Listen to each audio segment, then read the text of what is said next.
పద్మశాలి సోదరులు అదేవిధంగా బహుజన అందరి ఆధ్వర్యంలో ఈరోజు కొండా లక్ష్మణ్ బాపూజీ గారికి ఘన నివాళులర్పించడం.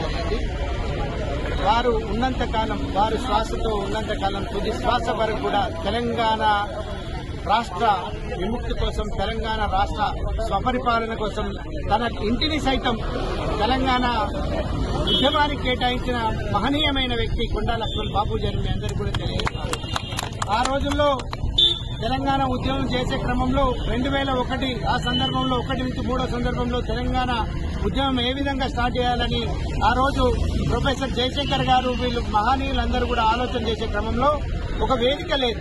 ఆ వేదిక కోసం ఎక్కడ ఏం చేద్దాం అని ఆలోచిస్తున్న సందర్భంలో కొండా లక్ష్మణ్ బాపూజీ గారి నుండి నా ఇంటిని తెలంగాణ భవన్గా మార్చుకోండి అని ఇచ్చిన ఘనత కొండా లక్ష్మణ్ బాపూజీ గారిని కూడా మీ అందరికీ కూడా తెలియజేస్తా ఉన్నాను. అటువంటి మహనీయమైన వ్యక్తి ఈరోజు మనతో లేకపోవడం, అదేవిధంగా తను రాష్ట్రానికి కూడా ఎంతో సేవలు చేసిన వ్యక్తి ఈరోజు రాష్ట్ర మంత్రివర్యులుగా, అదేవిధంగా 2 పర్యాయాలు ఎమ్మెల్యేగా పనిచేసి పద్మశాలి సోదరులకే కాకుండా బహుజనులందరికీ కూడా ఆయన యొక్క పనులన్నీ కూడా ఎవరికి ఏ అవసరం వచ్చిపోయినా వారు అందుబాటులో ఉండి పనిచేసిన వ్యక్తి కొండా లక్ష్మణ్ బాపూజీ గారు.